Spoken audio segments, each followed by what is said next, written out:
The country of Botswana had tremendous growth from 1965 to 1995, progressing from the third poorest nation in the world to an upper middle income nation. Botswana's government improved to become a financially viable entity and gained free debate and expression.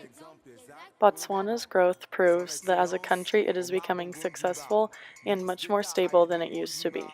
Botswana is a part of the Southern Africa Customs Union along with the RSA, Lesotho, Namibia, and Swaziland. Their trade barriers and tariffs have been declining since the 1980s, along with the importance of tariffs and trade barriers to Botswana and Swaziland.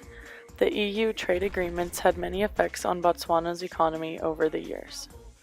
Botswana currently is led by President Ian Khama and has Africa's highest sovereign credit rating because of their significant natural resources and market-oriented economy. 3/4 of Botswana's exports are minerals, which also account for 40% of its GDP. Diamonds make up a majority of these minerals, providing a steady income for the country. As a result of Botswana's strict rule of law, limited government spending, regulatory efficiency, and open markets, it has improved greatly compared to other countries and diversified, gaining economic freedom. We chose to study Botswana because of its tremendous economic growth and prominent position in the South African economy. Diamonds and metals are the most popular resources in Botswana. Diamond mining, tourism, financial services, subsistence farming, and cattle raising are key sectors. Although economic growth has increased since Botswana gained independence in 1966, the industrial sector shrunk by 30% in 2009 after the global crisis. Botswana was able to recover, but since then GDP growth has slowed. The diamond industry accounts for more than 1/3 of GDP, accounts for 70 to 80% of export earnings, accounts for about 1/3 of the government's revenue. Because Botswana relies so heavily on this luxury good, the global crisis in 2009 greatly affected GDP. In 2013, GDP was about 14 billion, which was a 2 billion decrease from the previous year. But in 2012, the GDP showed a 3 billion increase from 2011. GDP has both increased and decreased over the last several years. The average standard of living in 2013 was $16,400, which was about a $1,000 increase from the previous year, and a $1,500 increase from 2011. The unemployment rate has significantly increased over the last several years. In 2007, it was recorded at 7.5%, but in 2009, it was 17.8%. Inflation rate has also increased and decreased. In 2013, it was reported that the inflation rate was 6.1%, which was a decrease from the 7.5% in 2012. Botswana's major exports include diamonds, copper, nickel, soda ash, meat, and textiles. Its imports include foodstuffs, machinery, electrical goods, transport equipment, textiles, fuel and petroleum products, wood and paper products, metal and metal products. Botswana's biggest trading partners include the United Kingdom, South Africa, and Norway.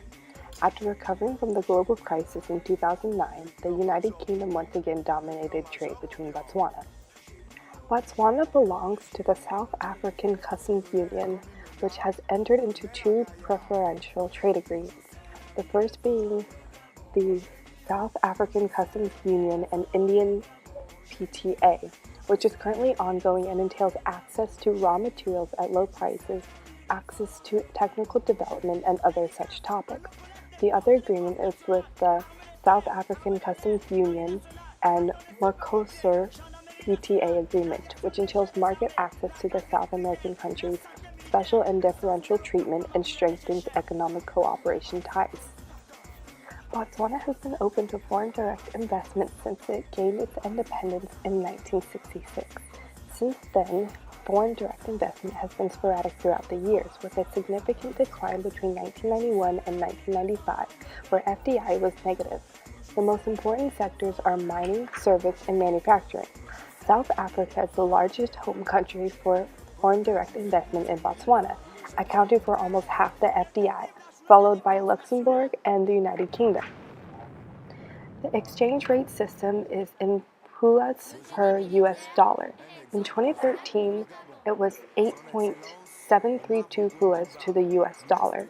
In 2012, it was 7.6, and in 2010, it was 6.7. It has increased and decreased over the last several years. International financial flows are extremely important for Botswana's economy, as depicted by the consequences of the 2009 global crisis. Because Botswana relies so heavily on the demand for diamonds, when there is little demand, the economy suffers. Because Botswana relies so heavily on the diamond industry and because the diamond industry makes up 1/3 of GDP, the economy suffers greatly when the diamond industry falls. The manufacturing, mining, and service sectors are also largely affected by international financial flows and have the biggest impact on the community in Botswana. The government of Botswana officially promotes free international trade, but they also acknowledge the fact that their policies do place some restrictions on trade. They are clearly trying to use international trade to grow their national economy, which currently depends heavily on domestic production. The Southern Africa Customs Union, which they are a member of, establishes a common customs area with, in theory, completely free trade between member countries, as well as common tariffs and taxes. As a whole, the SACU has a free trade agreement with the European Free Trade Association, which consists of Iceland, Liechtenstein, Norway, and Switzerland. This agreement was finalized in 2006. They are also currently in negotiations with the rest of the European Union to establish an economic partnership agreement. The SACU has a common external tariff rate of 3.6%, which is fairly low, and the U.S. Department of Commerce has noted that barriers to trade there are also very low. Foreign direct investment is a significant part of all capital flows into Botswana. Mining and finance remain two of the most profitable sectors of the country's economy, and definitively the two where foreign investment is the most prevalent. Europe and South Africa are the most significant contributors, with 56% of FDI coming from Europe as of 2012. The United States also has a large number of representative companies participating in FDI in Botswana, including the insurance company AON Corporation and SAB Miller Co., among others. The exchange rate policy in Botswana is loosely fixed, set to adjust every 6 months based on the inflation rate goal set by the National Bank in comparison with the forecasted inflation rates of other countries. Their goal is to set a stable, real effective exchange rate, which they have been generally successful at since July of 2006. Factor endowments are the most important thing in terms of impact on trade, FDI, and the international finance situation as a whole. Without the natural resources that allow them to mine massive amounts of diamonds, Botswana would not be home to the many financial institutions that it hosts. Thus, the mining sector is specifically influential because of its ability to make or break the economy. Through our research, it was determined that although the mining sector is an important part of Botswana's economy, it can be extremely detrimental if the diamond demand collapses and Botswana's key source of income is reduced.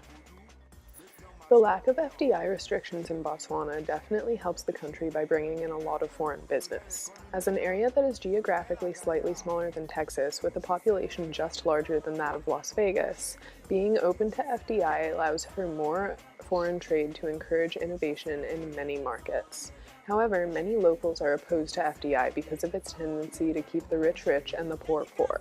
Those who feel this way say that none of the money from FDI actually stays inside the country, and many are angry because they see it as the government promoting the exploitation of the country as a whole. Botswana's ability to trade and export the extensive amounts of diamonds they accumulate definitely benefits the country. They are able to gain as a result of the natural resources their country produces. Botswana imports goods such as fuel, tobacco, and electric equipment, so its engagement with the rest of the world is beneficial. In the event of another global crisis, Botswana's engagement with the rest of the world could have a negative impact on the country. Its reliance on FDI and income could be problematic if there is a strain on its international relationships.